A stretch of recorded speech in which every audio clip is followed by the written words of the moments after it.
ये है राष्ट्रीय किसान सम्मान पार्टी के नेता और कार्यकर्ता जो अपनी 5 सूत्री मांगों को लेकर पार्टी के राष्ट्रीय अध्यक्ष रामस्वरूप प्रसाद यादव के नेतृत्व में मुख्यमंत्री नीतीश कुमार से मिलने नालंदा से पैदल चलकर पटना पहुंचे हैं।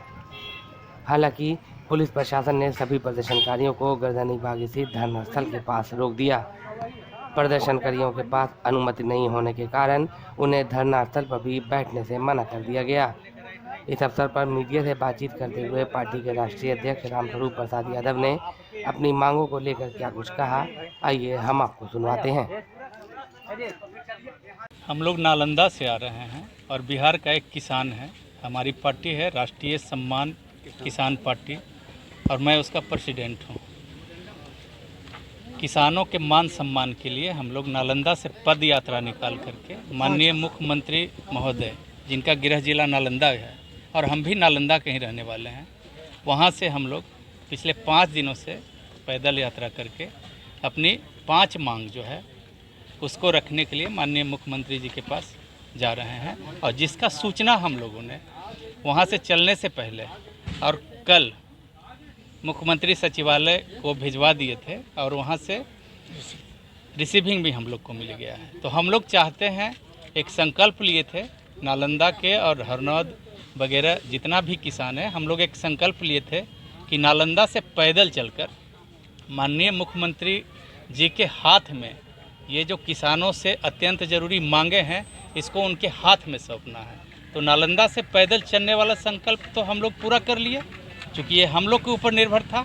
अब देखना है कि माननीय मुख्यमंत्री महोदय हम लोग से मिल पाते हैं कि नहीं मिल पाते हैं। अगर वो हम लोग से मिल लेते हैं 5 मिनट के लिए भी समय निकाल के, तो हमारा संकल्प, हमारी टीम का, हमारी जो पूरे किसान का ये जो ग्रुप है, समूह है, तो सबका संकल्प पूरा हो जाएगा। तो हम तो यही चाहेंगे कि 5 मिनट के लिए भी माननीय मुख्यमंत्री जी समय निकाल कर हम लोग के मांग पत्र को अपने हाथ में ले लें। हम किसान हैं और बिहार में 80% किसान हैं। किसी में दम नहीं है कि बिहार के किसानों को कोई रोक ले। 80% किसान है और ये चुनाव का समय है। चुनाव के समय सारे नेता बिहार के कोने कोने में जाके वोट मांगेंगे और हम लोग बिहार के किसान कोने कोने से पटना के धरती पर मुख्यमंत्री से मिलने आए हैं। और यहाँ पर जहाँ वोट लेने ये लोग जाते हैं, वहाँ हम लोग इनसे मिलकर अपना जायज़ मांग रखने आए हैं। हमारी मांग है आरक्षण। किसान बिहार के जो हैं आर्थिक रूप पे अति पिछड़े हुए हैं। तो अति पिछड़ा, आर्थिक रूप से अति पिछड़ा होने के वजह से संविधान में हक बनता है कि हमको 10% आरक्षण मिलना चाहिए। स्वामीनाथन के रिपोर्ट के आधार पे जिन जिन लोगों को किसान माना गया है उन सभी किसान भाइयों को 10% आरक्षण मिलना चाहिए। ये हमारी पहली मांग है। दूसरी मांग है कि जो 60 वर्ष से ऊपर के किसान हो गए हैं, अब वो खेत में काम कर नहीं पाते हैं, उनको प्रति माह 2000 रुपये पेंशन मिलना चाहिए। किसान की बेटियों की शादी में 1 लाख रुपया उनको अनुदान मिलना चाहिए। और सबसे बड़ा समस्या है पटवन।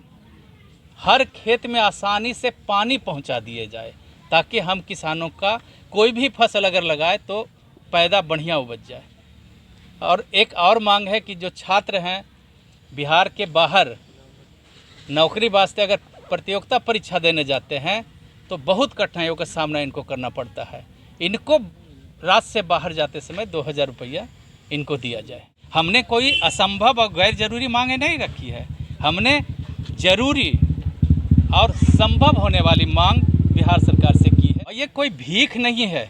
मीडिया बंधु, मैं आप सबको बता देना चाहता हूँ, देश के कोने कोने में किसानों द्वारा आरक्षण की मांग लगातार उठ रही है, लेकिन वो जाति आधारित मांग उठती है, इसलिए वो सफल नहीं हो पाती है। अब बिहार की धरती से, इसी बिहार की धरती से पूरे देश के किसानों के आरक्षण की मांग उठेगी।